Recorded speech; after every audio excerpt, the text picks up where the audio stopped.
안녕하세요 여러분, kit다이어트 전문가 김경미입니다. 오늘은 다이어트 약과 그에 대한 문제점들에 대해서 한번 이야기를 해보도록 하겠습니다. 병원에서 의사 처방을 받은 약은 대부분 안전할 것이라고 믿습니다. 이때 이 안전에 대한 기준은 각자가 다르겠지만 다이어트 약 자체가 신체에 아무런 영향을 주지 않을 것이라고 믿는 분들은 아마 없을 것입니다. 그런데 다이어트 약은 신체에 영향을 주는 것 자체가 다이어트의 효과이자 그리고 부작용입니다. 정상적인 신체 활동을 인위적으로 작용을 시키는데 그 목적은 오로지 이 영양소를 몸 밖으로 배출하는 것에 있습니다. 우리가 먹고 마시는 것들과 지방으로 축적되어 있는 것들도 사실 그 실체는 영양분입니다. 과다하지 않다고 하면 이것은 생명을 유지하는 것, 그리고 생활 기능을 유지하는 것에 쓰이게 됩니다. 이때 영양분의 섭취를 차단시키고 저장된 것을 끌어다 배출시키는 이 다이어트 약에는 자비가 없습니다. 신경계를 교란시켜서 식욕을 억제하는 식욕억제제의 경우는 향정신성 약물로서 자신의 의지와는 상관없이 내가 사고하는 것, 그리고 행동하는 것, 또 감정 등의 변화를 주게 됩니다. 또한 인위적으로 신진대사를 활성화시켜서 칼로리를 소모시키게 만드는 이 약은 혈압과 심장 박동에도 영향을 주게 됩니다. 그리고 지방합성 억제제는 이 지방 분해 요소의 작용을 인위적으로 막기 때문에 위장관계에 부작용을 일으킬 수가 있습니다.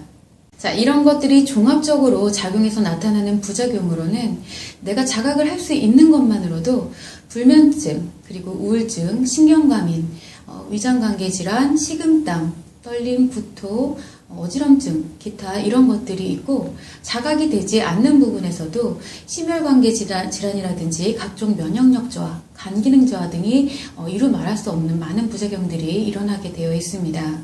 또한 일시적으로 이렇게 자각되는 부작용을 덮기 위해서 두통약이라던가 소화제, 그리고 신경안정제 등이 함께 처방이 되기도 합니다. 그래서 다이어트 약은 장기 복용하는 것이 굉장히 위험하지만 이 실상은 약에 대한 내성이 생겨버려서 용량을 점차 높여가면서 복용을 하기까지 합니다.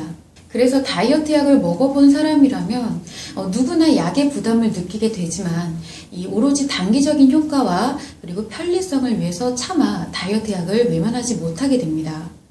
이 다이어트 약의 문제점은 이러한 부작용뿐만 아니라 오로지 다이어트 약으로만 체중을 감량하게 되면 다이어트 약을 먹지 않고 감량한 사람보다 훨씬 요요 현상이 강하게 나타난다는 것이 있습니다. 이 약에 의해서 식이요법에 대한 강도가 매우 높아지게 되고, 그런 패턴은 이 약을 먹지 않고서 일상적으로 진행을 할 수가 없기 때문입니다.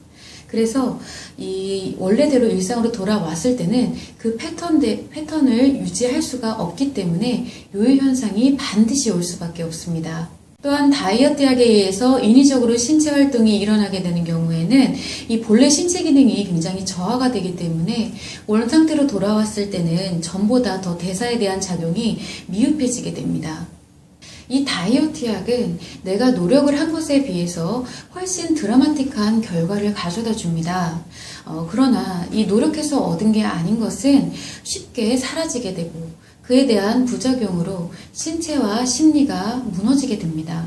지금 다이어트 약에 많이 의지를 하고 계신 분들은 약 섭취를 중단했을 때 오는 여요 현상이 굉장히 두려우시겠지만 한 번은 모든 것을 전부 회복할 필요가 있습니다. 앞서서 말씀드린 이러한 점들을 미루어 봤을 때 다이어트 약은 다이어트가 아닌 눈 가리기 용도로밖에 활용되지 않는다는 거, 그 점을 반드시 명심해야 할 것입니다.